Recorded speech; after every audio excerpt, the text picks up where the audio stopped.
हरे कृष्ण माता जी। श्री दामोदर श्री दामोदर अष्टकम। नमामीश्वरं सच्चिदानन्दरूपम् लसत्कुण्डलं गोकुले भ्राजमानम्। नमामीश्वरं सच्चिदानन्दरूपम् लसत्कुण्डलं गोकुले भ्राजमानम्। यशोदाभियोलुखलादवमानम् परामृष्टमत्यन्ततो धृतगोप्या रुदन्तं मुहुर्नेत्रयुग्मं मृजन्तं कराम्भोजयुग्मेन शान्तकृनेत्रम्। मोहोश्वासकं पात्रीरेखाककण्ठ स्थितग्रीवं दामोदरं भक्तिबद्धम्। इति त्रिक्स्वलीला धीरानन्दकुण्डे स्वघोषं निमज्जन्तमाख्यापयन्तम्। तदीयेषितागेषु भक्तिर्चितत्वं पुनः प्रेमतस्तं शतावृत्ति वन्दे। वरं देवमोक्षं न मोक्षं बधिं वा न चान्यं व्रणेऽहं वरेशादपीह। इदं ते वपुरनाथ गोपालपालम् सदा मे मनस्या विरस्तां किमन्ये। इदं ते मुखाम्बोजम् अत्यन्तनीलय वृतं कुन्तलय स्निग्धरक्तश्च गोप्या। मोहोश्चुम्बितं बिम्बरक्ताधरं मे मनस्या विरस्तामलं लक्ष्यलाभे। नमो देव दामोदर अनन्त विष्णु प्रसीद प्रभो दुःख जालाब्धिमग्नम्। कृपादृष्टिवृष्ट्यातिदीनं बतानु गृहाणीश मामाज्ञमिथ्यक्षिदृश्य। कुबेरात्मजो भक्तमुत्यवेयत्वात् त्वया मोचितौ भक्तिभाजौ कृतौ च। तथा प्रेम भक्तिं स्वकाममि प्रयाच न मोक्षे गृहो मेऽस्ति दामोदरेह। नमस्तस्तु दाम्ने स्वरुदीप्तिधाम्ने त्वदीयोदरायाथ विश्वस्य धाम्ने। नमो राधिकाय त्वदीयप्रियाय नमोऽनन्तलीलाय देवाय तुभ्यं। नमामीश्वरं सच्चिदानन्दरूपं लसत्कुण्डलं गोकुले भ्राजमानम्। हरे कृष्णा। धन्य प्रणाम माता जी, धन्य प्रणाम आप सबको। हरे कृष्णा। Hare Krishna.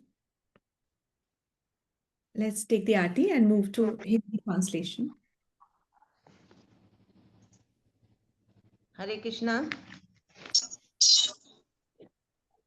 जिनके कपोलों पे दोदुल्यमान मकराकृत कुंडल क्रीड़ा कर रहे हैं, जो गोकुल नामक अप्राकृत चिन्मय धाम में परम शोभायमान है, जो दधि भांड दूध और दही से भरी मटकी फोड़ने के कारण माँ यशोदा के भय से भीत होकर ओखल से कूदकर अत्यंत वेग से दौड़ रहे हैं, और जिन्हें माँ यशोदा ने उनसे भी अधिक वेग पूर्वक दौड़कर पकड़ लिया है, ऐसे उन सच्चिदानंद स्वरूप सर्वेश्वर श्री कृष्ण की मैं वंदना करती हूँ। हरे कृष्णा।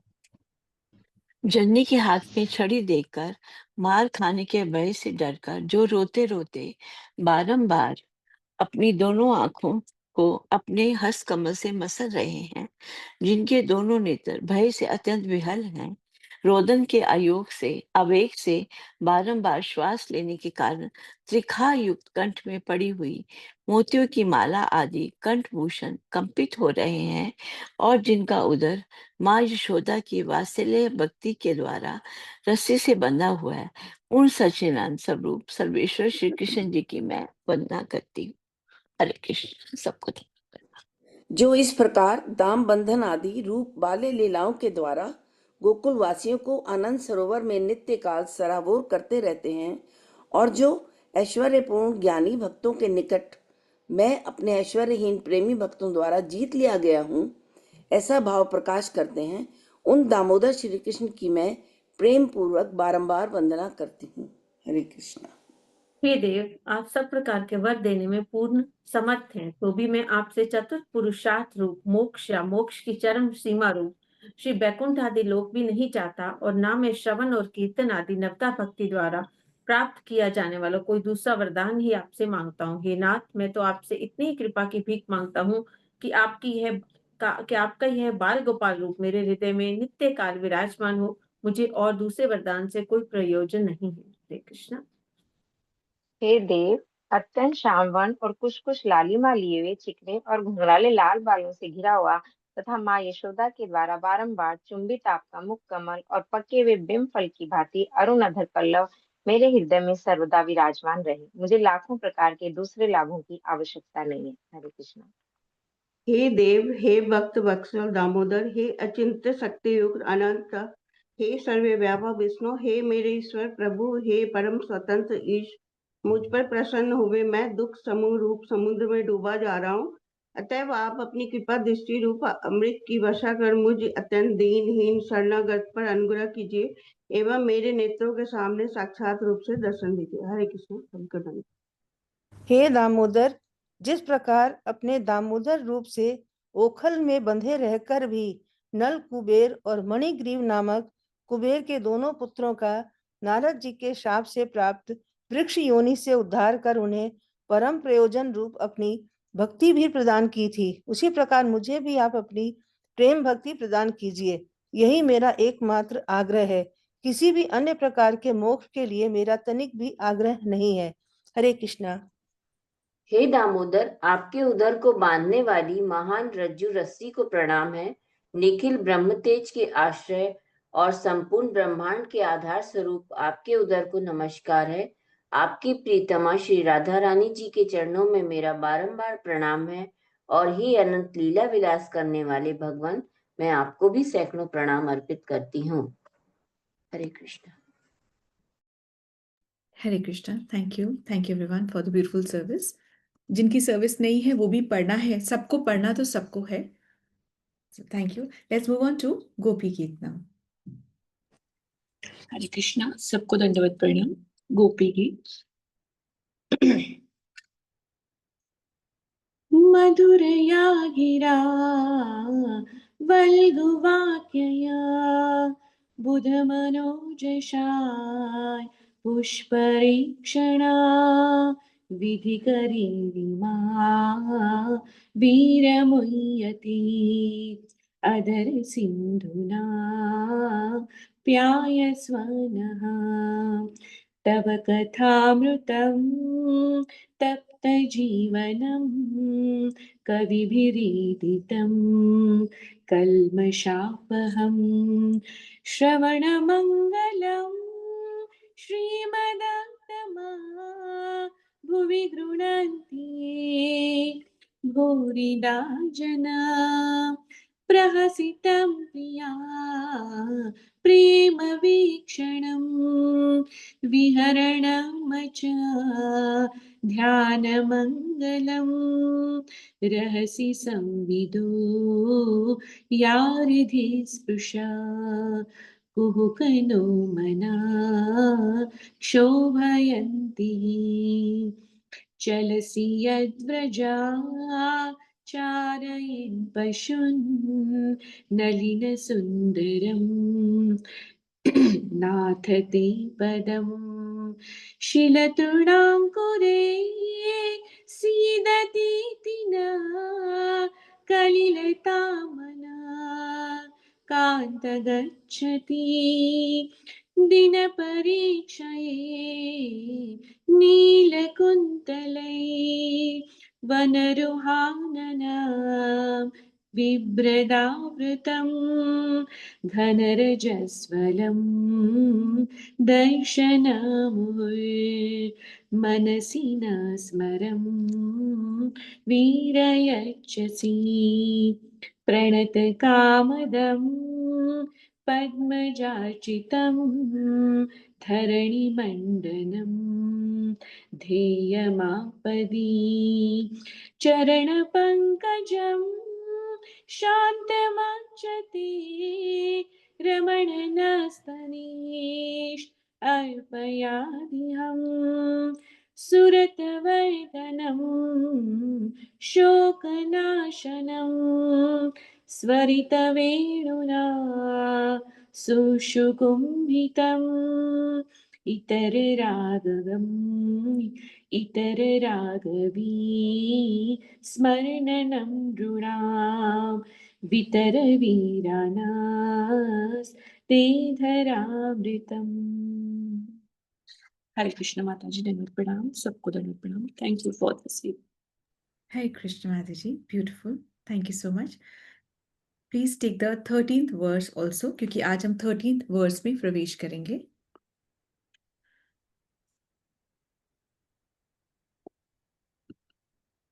प्रणतकामदं पद्मचार्चितं धरणिमण्डनं ध्येयमापदि चरणपङ्कजं शान्तमाचते रमणनास्तनेश अर्पयादिहम्। हरे कृष्णा। So आज हम थैंक यू माता जी। तो आज हम 13th वर्स में प्रवेश करते हैं। प्रणत कामदम। तो यहाँ पे गोपियां कह रही हैं कि ओ कृष्ण, जब तुम्हारे चरण में कोई शरणागति देता है, जब तुम्हारे को सरेंडर करता है, जब तुम्हारे को शरणागति जब देता है, तो तुम उसको प्रणत कामदम, तुम उसको काम देते हो। काम देते हो। क्या मतलब? इच्छा, डिजायर देते हो। कौन सी डिजायर देते हो? उसको तुम स्पिरिचुअल डिजायर देते हो। तुम उसकी स्पिरिचुअल आध्यात्मिक इच्छा को बढ़ाते हो, और जो भौतिक इच्छा, जो मटेरियल डिजायर होती है, उसको तुम कम कर देते हो। एक्चुअली में होता यह है कि ऑन एन एवरेज एक ह्यूमन बीइंग को एक पूरे दिन के अंदर 32,000 थॉट्स आते हैं। उनमें से सिर्फ एक थॉट ऐसा होता है जहाँ वो इच्छा करता है कि वो भगवान की भक्ति कर सके। परंतु जो बाकी के जो 32,000 में से जो 31,999 थॉट्स होते हैं, वो भक्ति के अगेंस्ट होते हैं कि मैं ये भी कर लूं। वो मटेरियल डिजायर्स होते हैं। तो जो एक ये जो स्पिरिचुअल इच्छा जो होती है, वो ना जाने कब बहुत वीक पड़ जाती है, और कब उसको दबा दिया जाता है कि नहीं, अभी ये इंपॉर्टेंट है, अभी वो इंपॉर्टेंट है। परंतु जो तुम्हारे शरणागत है, जिसने तुम्हारे शरणों को पकड़ रखा है, तो उसको वो स्ट्रेंथ मिलती है कि वो जो एक इच्छा है, इतनी छोटी सी जो एक इच्छा है, उसको शक्ति मिल सके और वो आगे भक्ति कर सके। ये कब होता है? जब तुम वो स्ट्रेंथ देते हो। और तुम कब वो स्ट्रेंथ देते हो? जब तुमको शरणागति कोई देता है, जब तुम्हारे कोई शरण में कोई रहता है। तो एक्चुअली जो गोपियां जो गा रही है ना, ये बहुत भगवान को तत्व से वो जानती हैं, और इसलिए वो गा रही हैं। तो ये गोपी गीत को कई बार गोपी गीता भी कहा जाता है। गोपी गीता इसलिए कहा जाता है कि ये भगवान को तत्व से जान करके सबको तत्व की ज्ञान ही आगे भी बांट रही हैं, एग्जाम्पल से आगे भी बांट रही हैं। तो यहाँ पे ये गीता में, गोपी गीता में वो ये कह रही हैं कि हमें डेमीगॉड्स की वर्शिप न करके सीधे कृष्ण की ही भक्ति करनी है। देखिए आज यहाँ पे भी यही मैसेज है गोपियों का, और आज गोवर्धन लीला में भी यही मैसेज है, यही मैसेज है। तो कितना टैंडम में चल रहा है हमारा भी, जो हम लेके चल रहे हैं, कितना ज्यादा टैंडम में चल रहा है।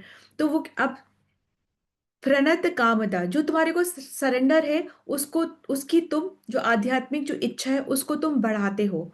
और पद्मजा चितम, मतलब कि पद्मजा मतलब कमल के फूल से कौन निकला है? ब्रह्मा जी निकले हैं। तो ब्रह्मा जो बड़े बड़े, ब्रह्मा कोई बहुत छोटे व्यक्तित्व नहीं है, ब्रह्मा बहुत हाईएस्ट है, ह्यूमन बीइंग सबसे हाईएस्ट पोजीशन में ब्रह्मा है। तो ब्रह्मा तक भी आपको ही शरणागत हैं। तो सारे जो कहने का तात्पर्य यह है कि जब हमें कोई प्रॉब्लम आती है तो हम देवी देवताओं के पास जाते हैं। जो देवी देवता जो हैं फिर वो ब्रह्मा के, मतलब जो हमें जब प्रॉब्लम आती है तो हम देवी देवता के पास जाते हैं। तो ये सब देवी देवता भी इंक्लूडिंग ब्रह्मा वो कहाँ जाते हैं? वो कृष्ण, वो तुम्हारी शरण में आते हैं। तो ये गोपियां कह रही कि डायरेक्टली ही कृष्ण की शरण में जाना चाहिए, हमको डायरेक्टली उनकी शरण में जाना चाहिए। फिर आगे है कि धरणी मंडनम। धरणी मतलब कि, धरणी मतलब ये पृथ्वी, ये धरती, इस धरती पर जब आपके चरण पड़ते हैं तो धरती का वो ऑर्नामेंट, वो आभूषण बन जाता है। और धरती को बहुत खुश हो जाती है धरती भी, क्योंकि वो सुंदर दिखती है, क्योंकि जो आपके चरण है वो उसके लिए आभूषण बन जाते हैं।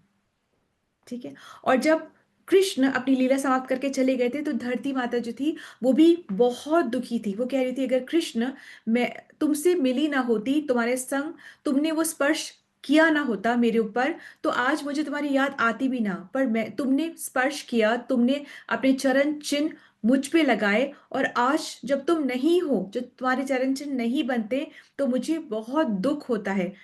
इस तरीके से धरती माता भी ऐसे ही कह रही है।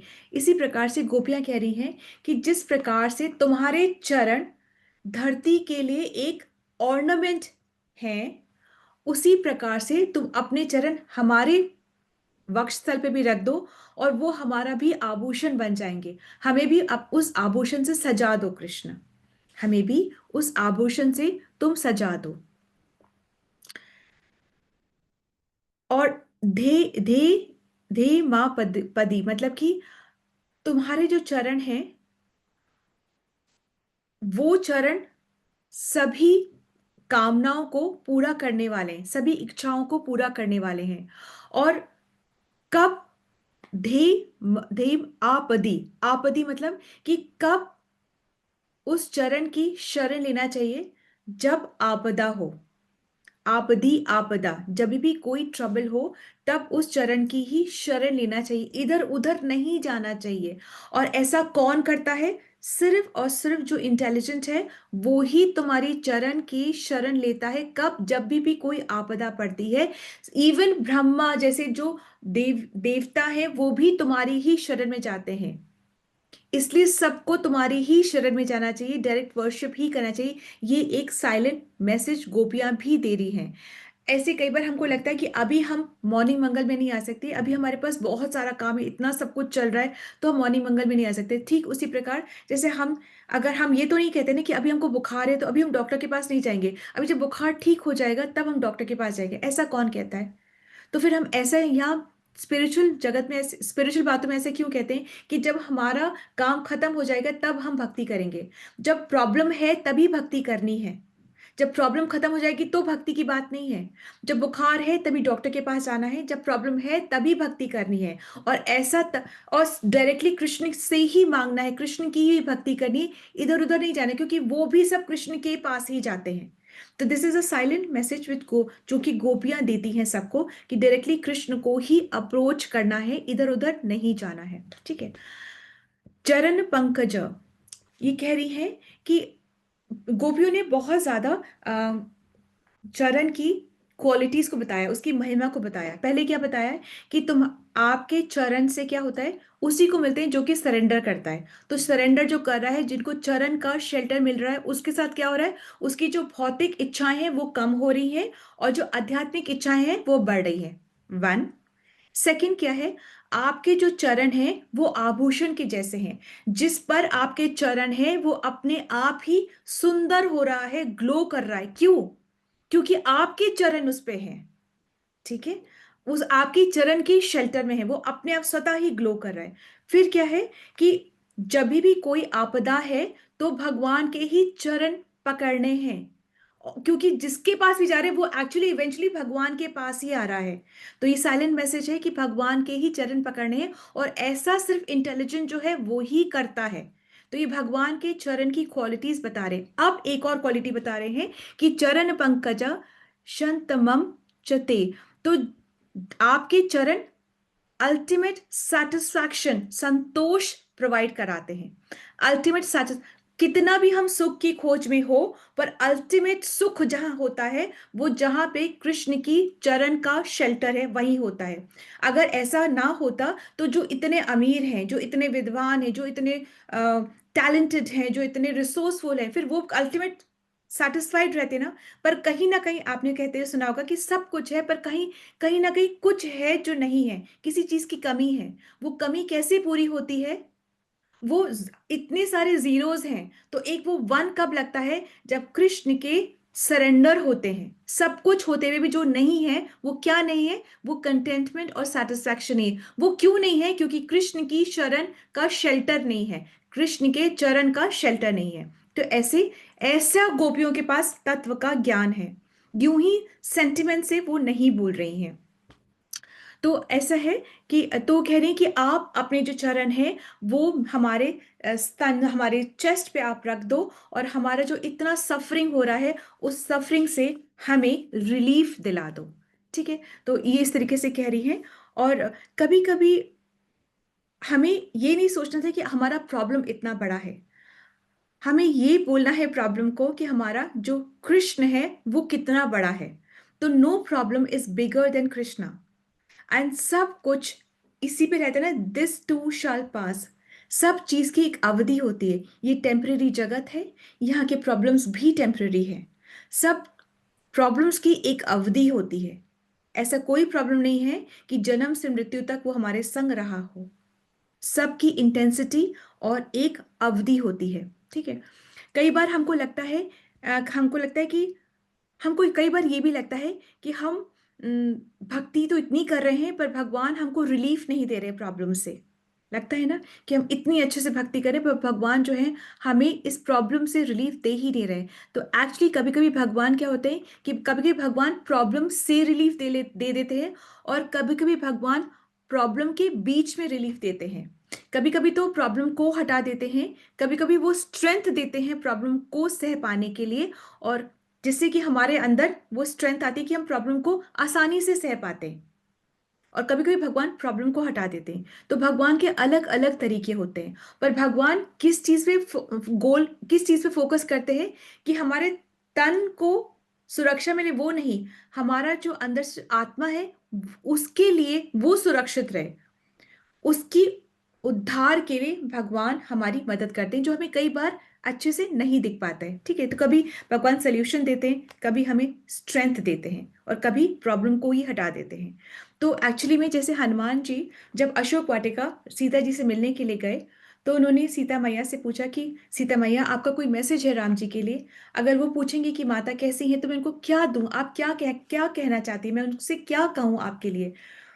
तो सीता मैया कहती हैं कि आई एम परफेक्टली फाइन, आप उनसे कहना मैं बहुत सुख में हूँ। तो हनुमान जी बोलते हैं कि ऐसा कैसे, ऐसी अवस्था में आप ऐसा कह रही हैं कि आप सुख में हैं? तो बोलती कि एक्चुअली में विपत्ति क्या है हनुमान? विपत्ति तो तब है जब मैं राम को भूल जाऊं, पर मैं जब जब तक मुझे राम याद है तो मेरे लिए कोई विपत्ति नहीं है। तो ऐसा ही है हम भक्त जनों के लिए भी ऐसा है कि डर तो उस बात का है कि माया कहीं ना घेर ले। विपत्ति तो तब है जब हम कृष्ण को भूल जाएं। जब तक नहीं भूलते, जब तक हमारे पीछे कृष्ण है, हमें संभालते हैं कृष्ण, तो कोई विपत्ति है ही नहीं। He will take care. हमें क्या करना है? सिर्फ प्रेममय भक्ति करनी, टॉलरेट करना है और पेशेंस रखना है। ऐसे नहीं कि अभी हो नहीं रहा तो हम भाग जाएं। अगर हमको पिताजी आइसक्रीम नहीं दे रहे हैं, होगी कोई वजह, होगी कोई वजह कि एग्जाम पास है, गला खराब हो जाएगा, जो भी कुछ है, होगी कोई वजह। तो ऐसा नहीं कि हम फिर घर में किसी और सदस्य के पास भाग जाएं कि पिताजी आइसक्रीम नहीं दे रहे तो तुम दे दो, या हमारे पास रिसोर्सेस हैं तो हम बाजार से जाके खरीद लें। ऐसा नहीं है। टॉलरेट करना है, पेशेंस रखना है, विश्वास के साथ में रहना है कि अगर नहीं दे रहे तो कुछ वजह होगी, और जब देंगे तभी वो सही समय भी होगा। ठीक है, so Hare Krishna. This is the understanding from today's shloka. Thank you so much for your attentive hearing. Let's move on to next service. What is the next seva? माता जी आज राधा माता जी नहीं ले पाएंगे सेवा, आगे आप ही की सेवा है। अच्छा ठीक है माता जी, ठीक है। तो let's move on to Shrimad Bhagavatam reading and understanding, and let's begin with the prayer service.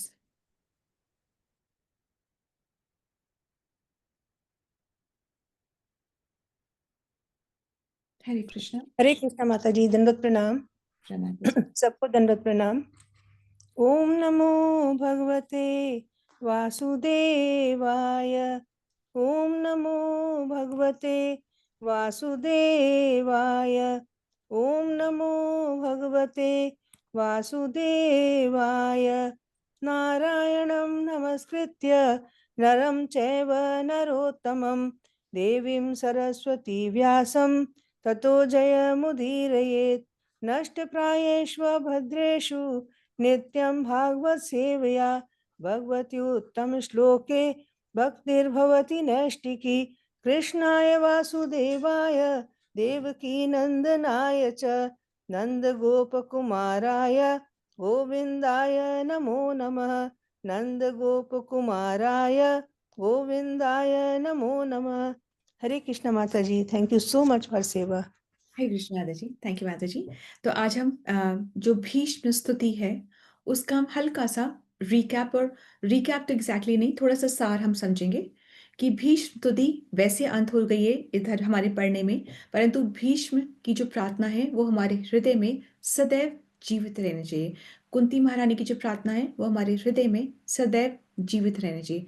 Prahlad महाराज, ध्रुव महाराज, अजामल की कथा, ये सब जो कुछ कुछ हैं ये हमारे जीवन में हमेशा प्राइम स्थान पर रहनी चाहिए। और इनसे ये, और जो महाजन हैं, जो महाजनों ने जो कार्य करे हैं, जो भाव रखे हैं, जो भक्ति करी है, उनसे हमें सदैव शिक्षा लेते हुए आगे बढ़ना चाहिए। तभी हमारा मानव जीवन का जो परफेक्शन है वो हमें प्राप्त हो पाता है। जो हमारा गोल है वो हम सही मायनों में सेट कर पाते हैं, अन्यथा हम गोल से भटक जाते हैं। हमें लगता है ये भी इम्पोर्टेंट है, वो भी इम्पोर्टेंट है, ये भी सेवा करनी है, हम इसी में चलते रहते हैं। तो भी हमारी कुछ कुछ जो पॉइंट्स हमें याद रखने हैं, जो कुछ सीख है वो हमें याद रखनी है भीष्म पितामह से। तो पहला है कि अहेतु की, अप्रतिहता की भक्ति। अहेतु की मतलब कि हमारी भक्ति में कोई हेतु नहीं होना चाहिए, कोई वजह नहीं होनी चाहिए कि हमें हमें पैसा मिल जाए, हमें जॉब मिल जाए, हमारे मान हो, प्रतिष्ठा हो, हमारी चर्चा हो, हमारे फॉलोअर्स हो, या कुछ भी। ऐसी भक्ति में हेतु नहीं होना चाहिए, अहेतु की भक्ति होनी चाहिए कि बस कृष्ण की प्रसन्नता ही हमारा हेतु है, और अन्यथा इसके अलावा हमारा कोई हेतु है ही नहीं, ऐसा।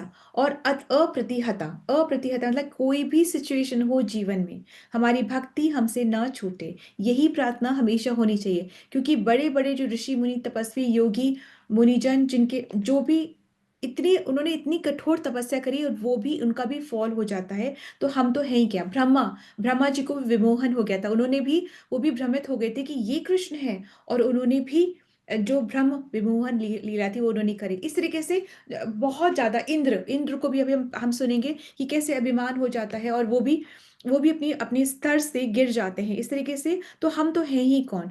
तो अप्रतिहता, अहेतु की और अप्रति मतलब नॉन कंटिन्यूस भक्ति होनी, बिल्कुल हमको किसी भी हालत में रुकना ही नहीं है कि आज ये हो गया तो आज हमसे भक्ति। भीष्म पितामह किस स्थिति में भक्ति कर रहे थे, किस स्थिति में उनको ये सब चीजें याद आ रही थी? जब वो बाणों की शैया पर लेटे हुए थे, बहुत दर्द था। ऐसे भागवतम में आता है कि वो 2-2, 6-6 मिनट के अंदर में बेहोश हो जाते थे दर्द की वजह से। इतना दर्द था उनको, उनके शरीर में इतने बाण चुभे हुए थे कि 2 बाणों के बीच एक उंगल की भी जगह नहीं थी। इतने बाण, इतने पास पास, और वो बहुत दर्द में थे। उसमें भी उनको कृष्ण का जो रूप था इतना सौंदर्यवान लग रहा था, उसमें भी वो कृष्ण के रूप को याद कर रहे थे, उसमें भी वो कृष्ण की भक्ति कर रहे थे, और कृष्ण में भी अपना मन लगाने की प्रार्थना कर रहे थे। और ये प्रार्थना कर रहे थे कि मुझे वो प्रेम प्राप्त हो। ऐसा नहीं कि भीष्म पितामह को प्रेम नहीं था, और अभी अभी उनको रियलाइज हुआ कि अब तो मेरा लास्ट मोमेंट आ गया, अब तो मुझे प्रेम चाहिए। प्रेम था, पर फिर भी वो भक्ति, वो प्रार्थना करे थी कि कहीं कोई पल ऐसा ना हो कि वो प्रेम मेरे से उजड़ जाए और मेरे से हाथों से वो भक्ति छिन जाए, ऐसा कोई भी ऐसा ना हो। तो भगवान भी कोई बहुत अच्छी अवस्था में नहीं थे। भगवान देखा जाए तो अभक्त सोचेगा मुझे तो मारने आ रहे हैं, तो मैं क्यों उनकी प्रार्थना, मैं क्यों करूं? रखो तुम अपनी प्रार्थना, हम कितनी रखो अपनी माला, रखो अपनी जपा, हमें तुमसे करना ही नहीं है। जब तुम्हें मेरी परवाह नहीं तो मुझे क्यों? तो इस स्थिति में तो भगवान तो चक्का लेकर के मारने आ रहे थे। और यहाँ पे भीष्म को प्रेम की वजह से ये सब उनको क्यों दिख रहा है, क्योंकि उनको इतना प्रेम है। तो उस प्रेम की वजह से, वो प्रेम की जो काजल उन्होंने अंजन पहना हुआ था, उसकी वजह से ऐसी अवस्था में भी कृष्ण उनको बहुत प्रिय लग रहे थे, जबकि वो उनको ही मारने के लिए आ रहे थे। तो उनको लग रहा था कि कितना सुंदर फोकस है। तो ये कब होता है? जब भक्ति प्रेम से की जाती है, जब हृदय में प्रेम हो, तब हमें किसका कोई भी रूप वैसा नहीं दिखता जो अभक्त को दिखता है। भक्त को क्या दिखता है कि प्रेम का ही हर रूप प्रेम का दिखता है, और हर रूप सुंदर दिखता है। तो ऐसे सेकेंडली भीष्म पितामह कह रहे हैं कि भक्ति यानी समर्पण। भक्ति यानी समर्पण। समर्पण क्या? Follow the instructions. जो कहा गया है वैसा का वैसा श्रद्धा के साथ करना है, उसमें अपना दिमाग नहीं लगाना है। जैसा कहा जा रहा है वैसा ही करना है, क्योंकि दिमाग लगाने में, फिर पहले दिमाग लगाओ, फिर जब गुरु मान लिया तो दिमाग मत लगाओ, because that is a waste of time.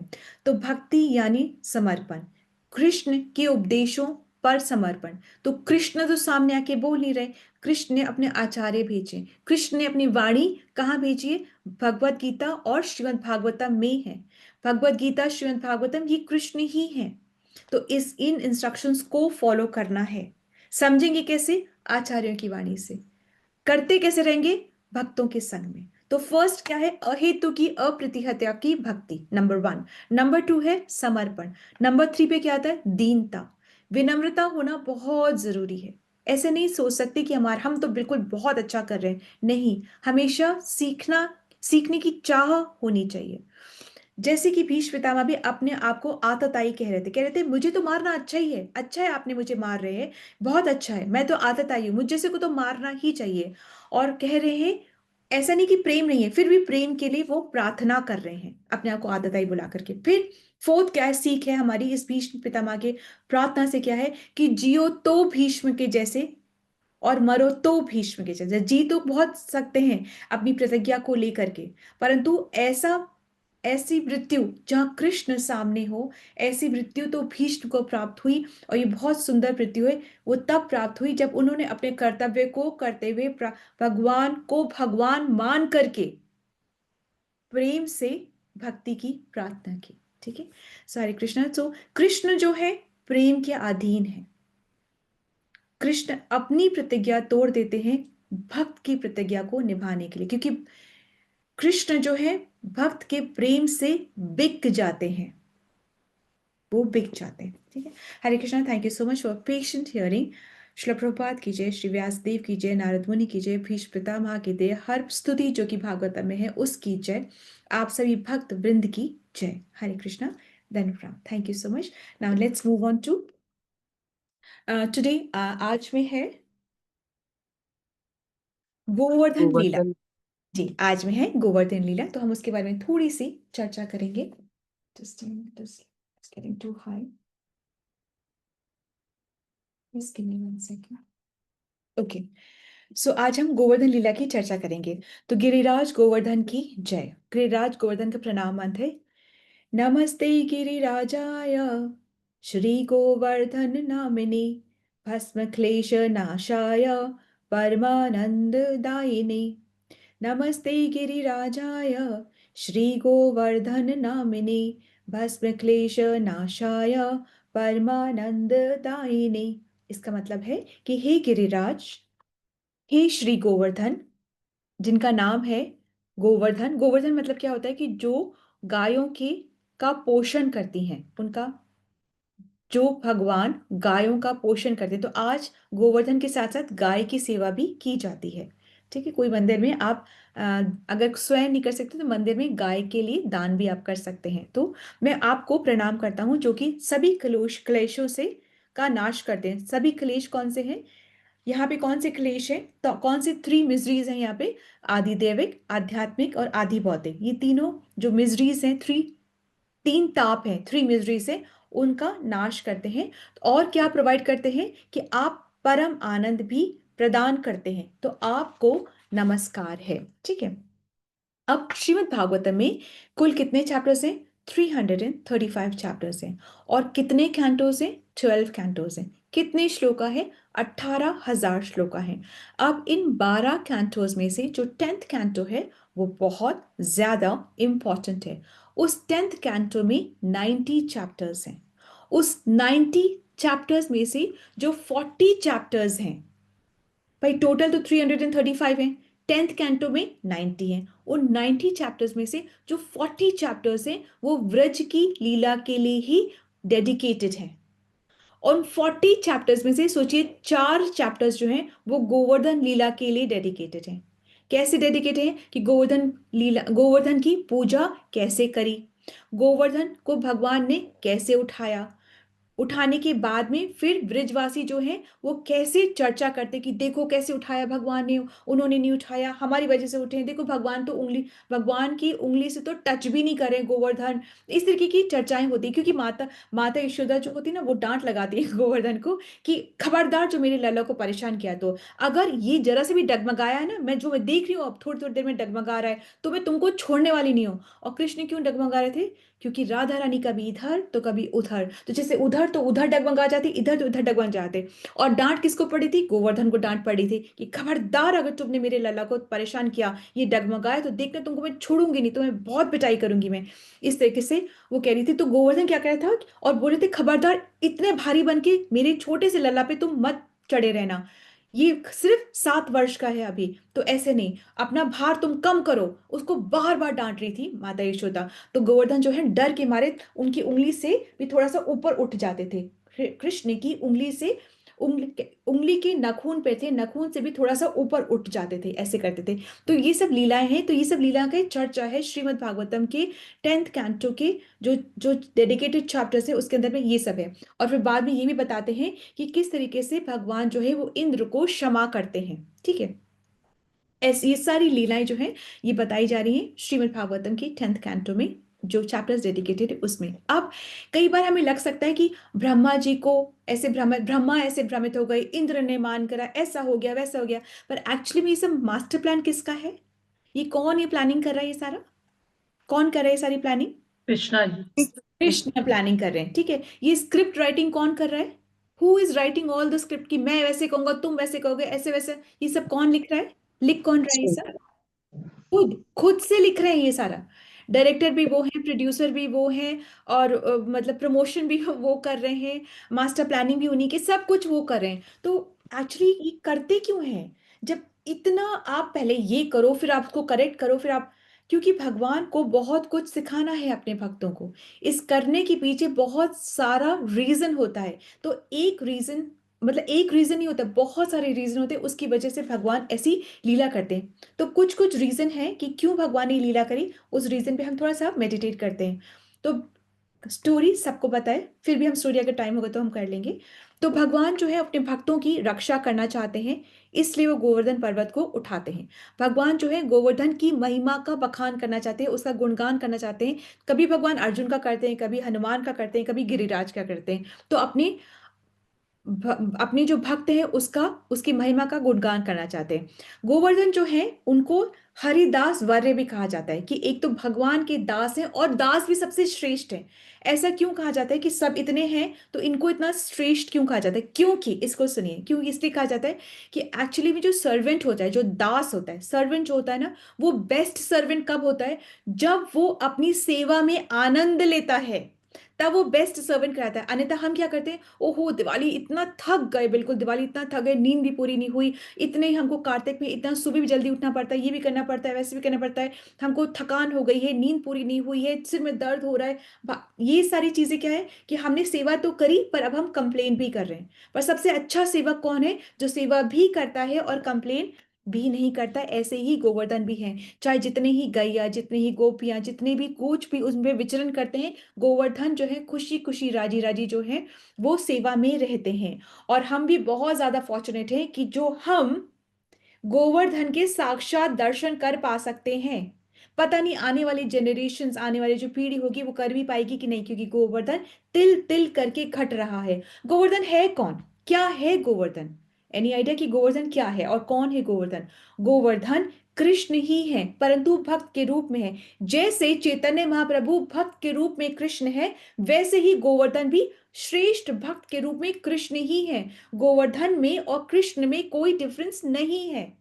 इसलिए गोवर्धन की पूजा, उनकी आरती, उनके दर्शन, उनकी परिक्रमा, उनका उन पे उनको भोग प्रसाद, उनका भोग प्रसाद पाना, ये सब बहुत श्रेष्ठ कर है। हमें भी ऐसा कर, और घर कभी भी गोवर्धन को अपने घर नहीं लाना है।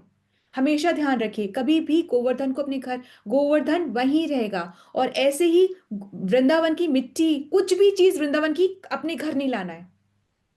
कोई भी जगह, सिर्फ एक स्थान ऐसा है, सिर्फ एक स्थान पूरे व्रज में ऐसा है जहां की व्रज को अपने घर ला सकते हैं। और वो स्थान कौन सा है? जहां पे कृष्ण ने वो ब्रह्मांड लीला करी थी। ब्रह्मांड लीला कौन सी? जहां पे माता ईश्वर ने कहा था कि तुमने मिट्टी खाई है, मुंह खोल के दिखाओ। और जब कृष्ण मुंह खोल के दिखाते हैं तो पूरा ब्रह्मांड वहां से दिखता है। वो एक जगह है वहां पर, वहां की मिट्टी को घर लाया जा सकता है, अन्यथा कहीं और की मिट्टी, पत्थर, कुछ भी को घर नहीं लाना है।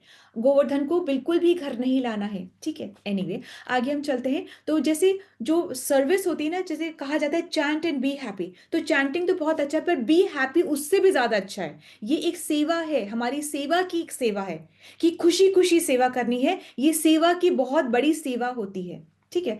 उसके बाद में क्या? इंद्र का अभिमान, थर्ड नंबर पे आते हैं, इंद्र का अभिमान तोड़ना था भगवान को, इस वजह से उन्होंने ये लीला करी। फिर क्या कर, भक्तों से रेसिप्रोकेट भी तो करना था।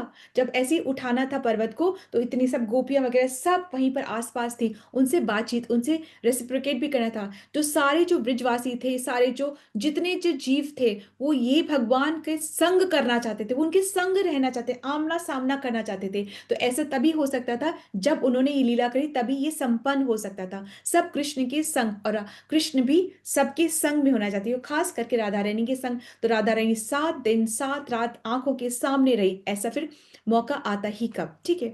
और ऐसे फिर फिफ्थ जो आता है कि कहते हैं कि भगवान ने खुद से कहा कि नो डेमीगॉड वर्शिप।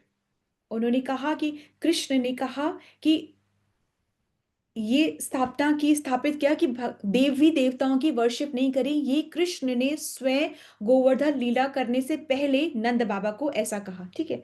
फिर 6 में क्या आता है कि भगवान ये भी सिखाना चाहते हैं कि बड़े बड़े देवी देवताओं को भी भ्रम हो जाता है, तो हमें अपनी भक्ति में बहुत ज्यादा केयरफुल रहना है। इंद्र को क्या हो गया था? ईर्ष्या हो गई थी। और कोई थोड़ा सा भी अनर्थ होता है ना, या इच्छा, इंद्र को ये इच्छा थी कि मेरी पूजा सभी व्रजवासियों को करना चाहिए। फिर ईर्ष्या हो गई कि मेरी पूजा नहीं करे, ये पत्थर की पूजा कर रहे हैं, और मेरी पूजा बंद ही कर दी है, और मेरी पूजा के सामान से उस पत्थर की पूजा हो रही है। और ये सब माइंडसेट कौन बना रहा था? कृष्ण ही, बिकॉज डायरेक्टर वो ही है। तो इतनी ज्यादा इंद्र को ईर्ष्या हो गई, और इस ईर्ष्या को, इस अभिमान को, और उनको ये अभिमान हो गया था इंद्र को कि मैं वर्षा करूंगा तो यहाँ पे धन धान होगा, तो इनका ये संपन्न होंगे, फिर ये मेरी पूजा इस डर से करेंगे कि मैं वर्षा करूंगा तो ये सब होगा, नहीं करूंगा, मैं रूठ गया तो ये सब नहीं होगा। और भगवान ने क्या कहा? भगवान ने कहा कि ये तो तुमको, इस तो इंद्र की ड्यूटी है, तुम्हें तो करना ही है। समथिंग लाइक, अगर जैसे वेंडिंग मशीन होती है, तुमने पैसा डाला है, वेंडिंग मशीन देगी, उसकी ड्यूटी है वेंडिंग मशीन को देना। अब तुम वेंडिंग मशीन की अगर पूजा करने लगे हो तो ये गलत हो जाता है। तो भगवान ने देवी देवताओं की पूजा के लिए सख्त मना करा। उन्होंने कहा कि गोवर्धन की पूजा करो। गोवर्धन जो है, इससे गाय चारा खाती है, हमें चारा मिलता है, लकड़ियां मिलती है, तुम घर बनाते हो, इससे वर्षा होती। तो डिपेंड ऑन गोवर्धन, देन कि आप देवी देवताओं में डिपेंड हो। Depend on, depend on, depend on Govardhan. Govardhan. क्यों? वाई? क्यों? क्योंकि गोवर्धन भक्त के रूप में स्वयं भगवान है, और हम फॉर्चुनेट है कि उनके दर्शन, उनकी परिक्रमा, उनका स्पर्श, उनकी आरती, उनका भोगा, ये सब कर सकते हैं। सोचिए, तो it is so so so important. फिर इसके बाद में एक सीक्रेट रीजन, तो हमें अपने अनर्थों को खत्म करने पे ध्यान देना है, तभी हम भक्ति में गिरेंगे नहीं, वरना हम गिर जाएंगे, ठीक है। अब एक और बहुत सीक्रेट रीजन है, वो ये रीजन ये है कि ठाकुर जी राधा रानी से प्रॉमिस करते हैं कि मैं तुमको मिलने के लिए आऊंगा, और प्रॉमिस राधा रानी को करते हैं और चले जाते हैं चंद्रावली के कुंज में चले जाते हैं उनसे मिलने के लिए। तो जब वहां से जो वापस निकलते हैं, तो गोवर्धन बोलते हैं कि आप व्हाट आर यू डूइंग, आप क्या कर रहे हैं? आपने कहा तो राधा रानी को ना, प्रॉमिस किया, और आप यहाँ से निकल के आ रहे हैं। तो बोले कि अरे तो क्या हो गया, उसको राधा रानी को थोड़ा पता चलेगा। बोले आप अपने पद चिन्ह देख रहे हैं, आपके पग पैरों के निशान बने हुए हैं, तो राधा रानी को पता नहीं चलेगा? तो बोले कि अरे तो राधा रानी देखेंगे क्या मेरे पग के चिन्ह? तो बोलिए हर वो आपकी हर चीज नोटिस करती हैं। आप जहां जहां जाते हैं आपके पग चिन्हों को बहुत ध्यान से वो देखती हैं। She is noticing everything. तो बोले कि तुम ऐसा करो, तुम मिटा दो ना इसको। तो बोले कि मैं नहीं मिटाऊंगा, मैं राधा रानी की भी सेवा में हूँ, मैं ऐसा नहीं कर सकता। मैं आपको, तो तुम उनसे प्रेम करते हो, नहीं मैं आपसे भी करता हूँ उनसे भी करता हूँ, तुम ऐसे ऐसे किसी के साथ नहीं कर सकता। तो अब कृष्ण सोचते अब मैं मिटाऊंगा तो, मिटाने जाऊंगा तो मेरे फिर पग चिन्ह बन जाएंगे, मैं मिटाऊंगा तो पग चिन्ह बन जाएंगे। गोवर्धन जो है वो मिटाने से इनकार कर रहा है, मना कर रहा है। और अब अगर राधा रानी को पता चल जाएगा तो वापस मान करेंगी, गुस्सा हो जाएंगी। तो अब मैं क्या करूं? एक और रीजन कि उन्होंने फिर ये पर्वत उठ, इंद्र की मति को ऐसे भ्रष्ट किया।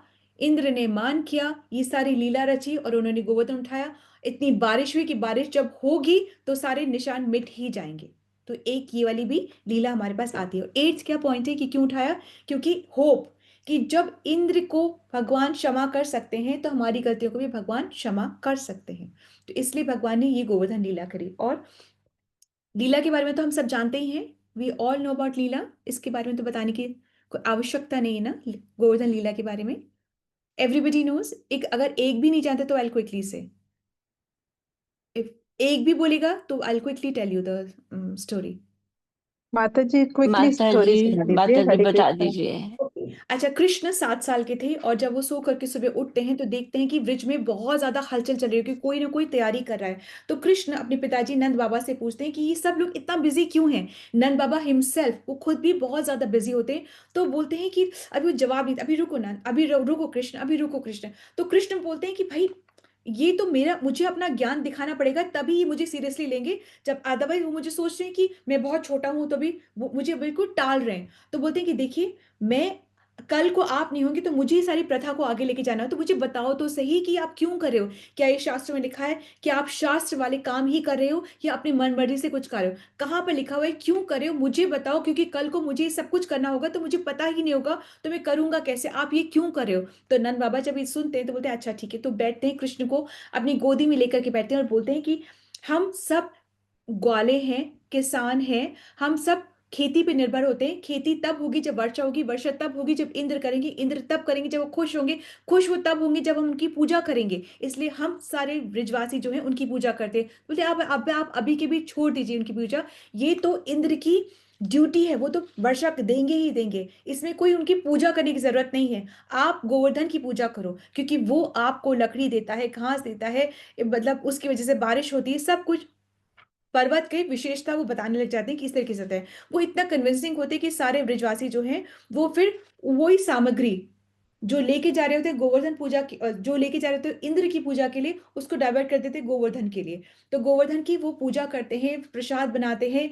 और गोवर्धन भी जो है फिर वो अपना ना इतना खुश हो जाते हैं, उस रूप में इतना खुश हो जाते हैं कि वो पूरा अपने कैरेक्टर में, स्वरूप में आके, मतलब आंख कान नाक वगैरह स्वरूप में आके बोलते हैं कि मैं बहुत खुश हुआ हूँ और मैं, ये आपने इतना प्रसाद प्रसाद बनाया है। तो वो प्रसाद को खाते हैं, खाते हैं, खाते खाते इतना ज्यादा खा जाते हैं, खाते रहते हैं कि ना अब समझ ही नहीं आता कि कितना प्रसाद हम लगाएं। तो फिर एक तुलसी दल रखा जाता है और गोवर्धन जो है वो तृप्त हो जाते हैं। फिर सारे जो ब्रिजवासी हैं वो गायों की भी पूजा करते हैं और गोवर्धन प्रसाद भी वो लोग सब लोग पाते हैं। तो इस तरीके से अब ये देख करके इंद्र जो है वो, इंद्र की भी रिपोर्टिंग हो रही होती है ना, उसके भी तो ऑफिसर्स रिपोर्ट कर रहे होते हैं। तो बोलते हैं कि अब ऐसा हो गया, अब वैसा हो गया, अब ये हो रहा है, वो हो रहा है। इंद्र बिल्कुल बिलबिला जाता है गुस्से में कि ये सब क्या हो रहा है और क्यों हो रहा है। मेरी पूजा पोस्टपोन क्या, एलिमिनेट ही हो गई है, और पत्थर की पूजा हो रही है, ये सब क्या हो रहा है। इतना ज्यादा बिलबिला बिलबिला जाता है कि वो एक, जो एक क्लाउड होता है, क्लाउड, उस क्लाउड का नाम होता है, उस क्लाउड का नाम होता है संवर्तिका। संवर्तिका क्लाउड्स होते हैं, ये प्रलय के समय ही इनका कार्य होता है कि इतनी बारिश करते हैं कि प्रलय हो जाए, प्रलय। तो उसको बुलाया जाता है, बोलते हैं कि तुम जाके बरसो। अब वो बरसना शुरू करते हैं और कृष्ण जो, अब सब ब्रजासी डर जाते हैं, कृष्ण के पास जाते हैं कि हमारी रक्षा करो, रक्षा करो, ब्रज को बचाओ।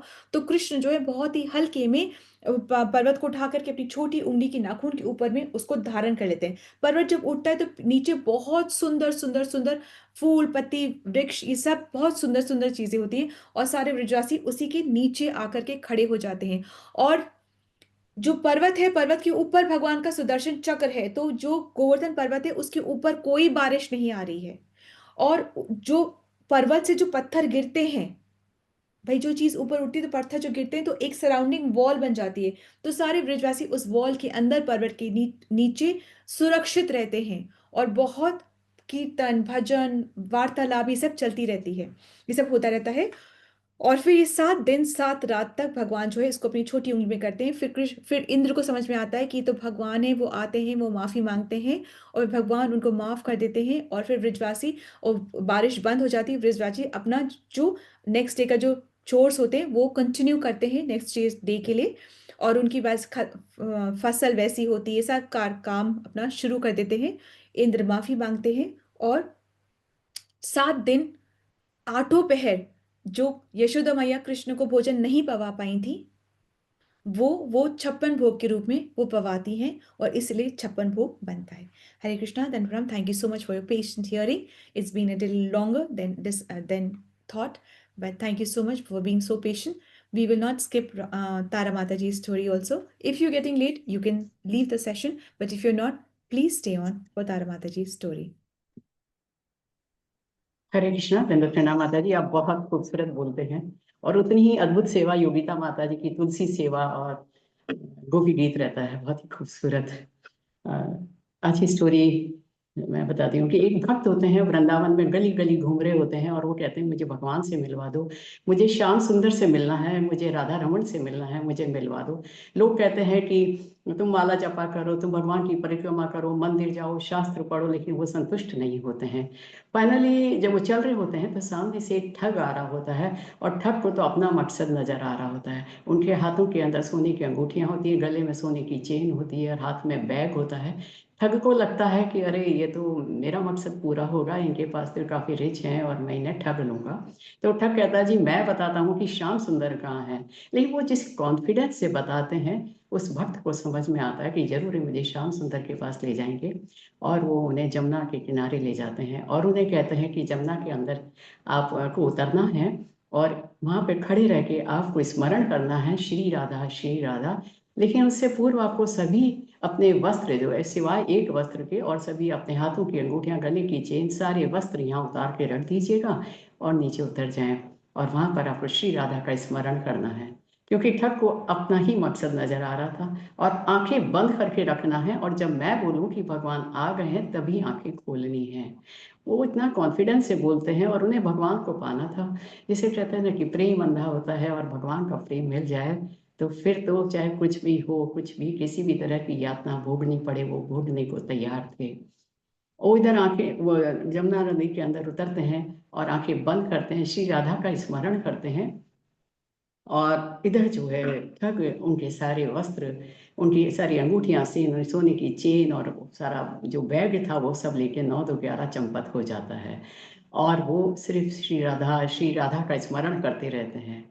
भगवान सब जगह विचरण करते हैं। श्री राधा बहुत सुकुमार ही नहीं सरल भी हैं और श्री राधा को लगता है कि मेरा स्मरण हो रहा है और भगवान का दर्शन पाना चाहता है भक्त। तो श्री कृष्ण को वो कहती हैं कि आप जाइए और उन्हें दर्शन दीजिए। श्री कृष्ण कहते हैं कि उसने मेरी आराधना थोड़ी करी है, लेकिन आप जानते हैं कि राधा रानी का आग्रह वो टाल नहीं सकते और वो दर्शन देने के लिए आ जाते हैं।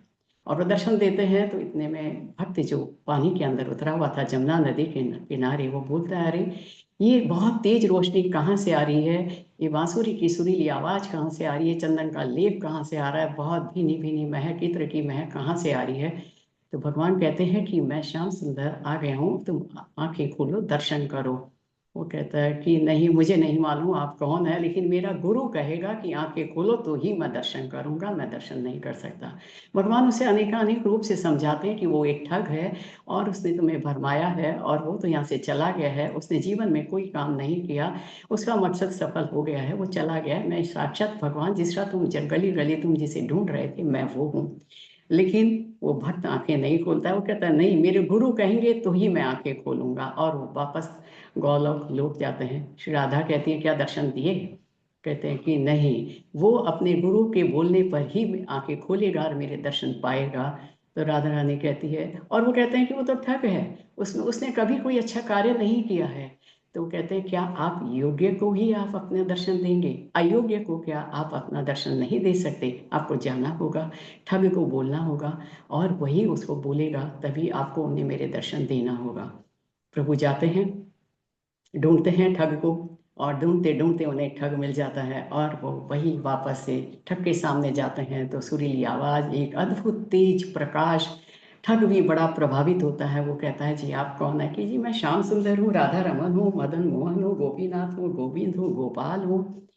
वो कहते हैं कि नहीं, और वो आंखें खोल के देखता है, उन्हें छूता है और सहलाता है, उनके चरणों में पड़ता है और आंखों से झरझर रोने लगता है कि प्रभु मैंने तो ऐसा कोई काम नहीं किया, मैंने जीवन भर बहुत ही गलत कार्य किए, मैं सोच भी नहीं सकता था कि मेरे सारे पाप गंगा या जमुना में धोने से भी धुल जाएंगे, मैं तो ये पात्र नहीं हूँ। लेकिन हाँ प्रभु, मैंने जरूर कोई अच्छा काम तो किया होगा, तभी तो आपको आना पड़ा। फिर वही अपनी ठग विद्या चलाते हैं। तो प्रभु मंद मंद मुस्कुराते हैं कि ठीक है, मैं आपके साथ चलने को तैयार हूँ, लेकिन इससे पहले मेरी पत्नी को आपको दर्शन देने होंगे। प्रभु बड़े समझ जाते हैं और उनकी पत्नी को दर्शन देते हैं। फिर वो कहते हैं, जी मेरे परिवार के सभी लोगों को आप दर्शन दीजिए, और फिर अपने मन के सभी कार्य वो उनसे पूरे करवाते हैं। मेरा ये कार्य पूरा करो, ये कार्य पूरा करो, क्योंकि प्रभु को उनकी गरज थी, भक्त को उन्हें दर्शन देने थे। और प्रभु ठग की सारी कहे अनुसार कार्य करने के साथ ही जमुना नदी किनारे आते हैं, जहाँ पर वो भक्त श्री राधा बोल रहे थे, और नीले पड़ चुके थे, ठंड में थर थरा रहे थे, लेकिन आंखें उनकी बंद थी। और वो जाके बोलते हैं कि अब इन्हें बोलो, तो ठग बोलते हैं कि देखो प्रभु आ गए हैं और इनके दर्शन करो। जब वो ठग बोलता है कि अच्छा, भक्त बोलते हैं कि ठग ने बोल दिया है, मतलब मेरे गुरु ने बोल दिया है। इससे पहले आंखें वो आंखें खोलते हैं तो सामने देखते हैं कि त्रिभंगी नेत्र के अंदर, त्रिभंगी भंगिमा के अंदर श्री कृष्ण खड़े हैं। मधुरवाणी बस मधुर बांसुरी बज रही है, बहुत महक आ रही है, अद्भुत तेज प्रकाश है, और वो उनके दर्शन करता है। तो प्रभु कहते हैं, चलिए आप प्रणाम करो, मेरे मेरे को दंडवत प्रणाम करें। तो फिर वो जो भक्त था वो कहता है कि नहीं, मेरा गुरु कहेगा तो मैं प्रणाम करूंगा।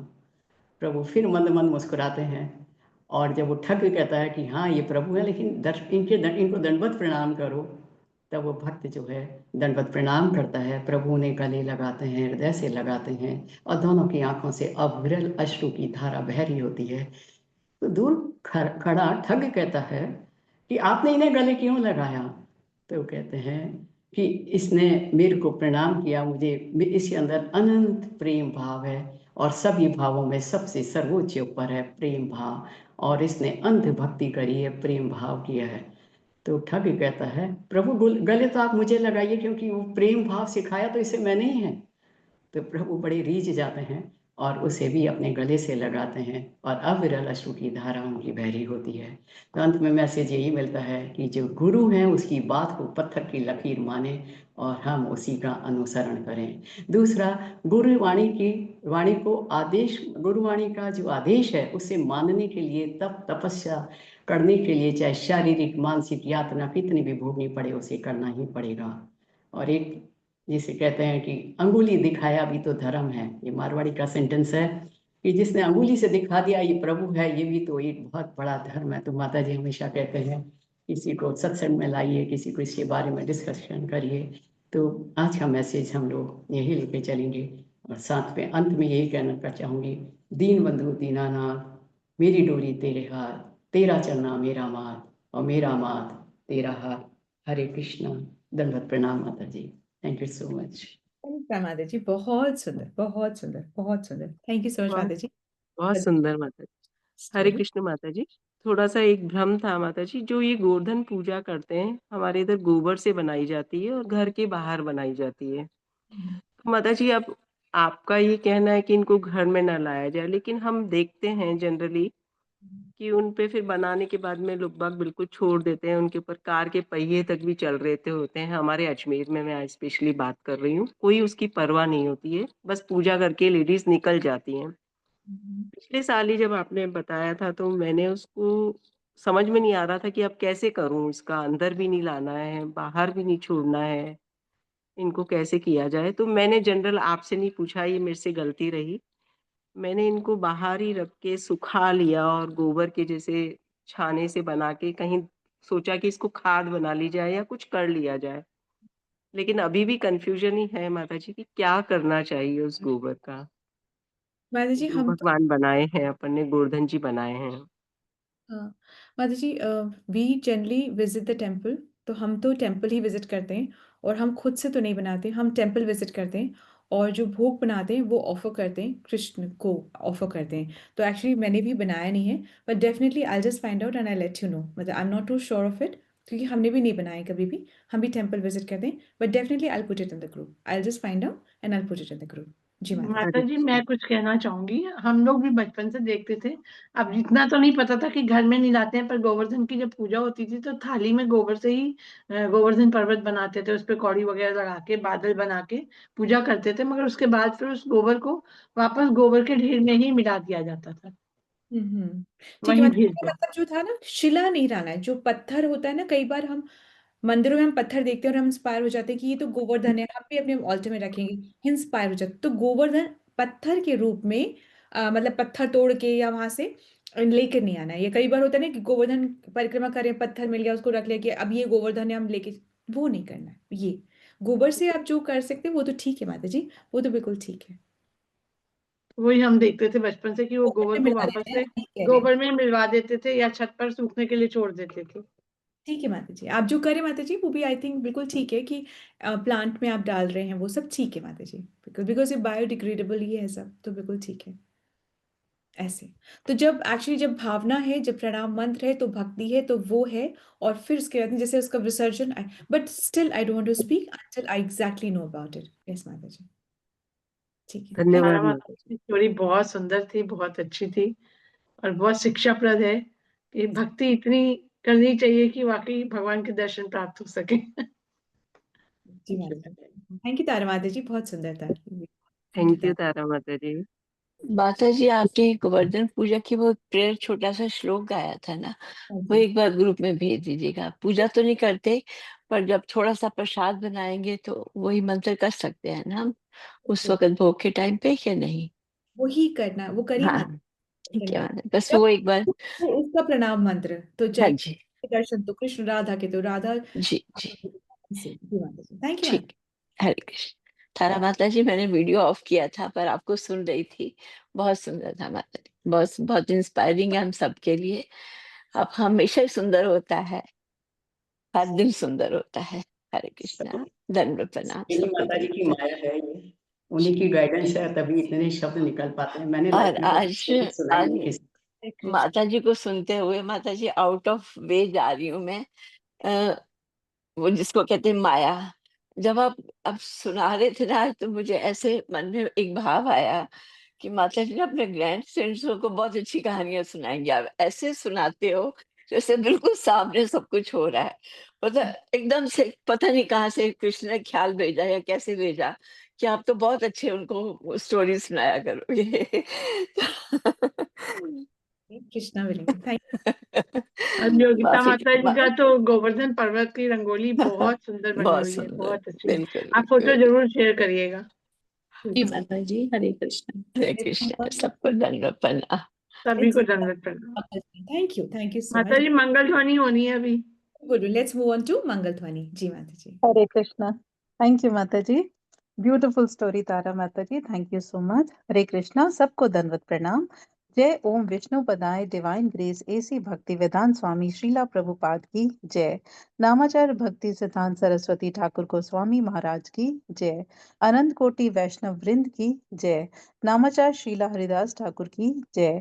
श्री श्री राधा माधव की जय। श्री पंच तत्व की जय। श्री जगन्नाथ सुभद्रा बलदेव की जय। श्री प्रहलाद नरसिंह भगवान की जय। श्री तुलसी महारानी की जय। श्री पतित पावन गौर निताय की जय। श्री गौर निताय प्रेमानंद हरि हरि बोल। All glories to assembled devotees, Hare Krishna. All glories to Guru and Gauranga, Hare Krishna. All glories to Srila Prabhupada, Hare Krishna.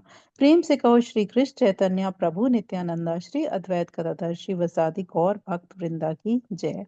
Radha Krishna गोप गोपीनाथ राधा कुंड श्याम कुंड गिरी गोवर्धन व्रज भूमि वृंदावन धाम चंद उदय मायापुर नवदीप धाम की जय। राम सीता लक्ष्मण हनुमान की जय। गंगा मैया यमुना मैया की जय। ट्रांसडेंटल बुक डिस्ट्रीब्यूशन की जय। महाप्रसादम की जय।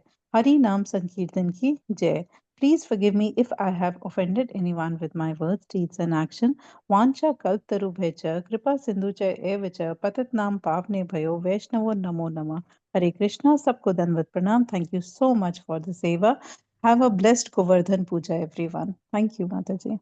Hare Krishna. Let's all join our hands and pray to Krishna and seek his blessings so that we can all become sincere devotees and do a chanting offenselessly. Hare Krishna. Let's all join our hands and pray to Krishna and seek his blessings to bless all those who are suffering from any kind of ailment to recover faster. Hare Krishna. Let's all join our hands and pray to Krishna and seek his blessings for the strength that we need for our spiritual growth. Hare Krishna, Krishna Krishna, Hare Hare, Hare Rama, Rama Rama, Hare Hare Krishna. Then pranam. Thank you so much for your presence and your participation. Happy Govardhan Puja. Happy and blessed one. हरे कृष्णा माता जी।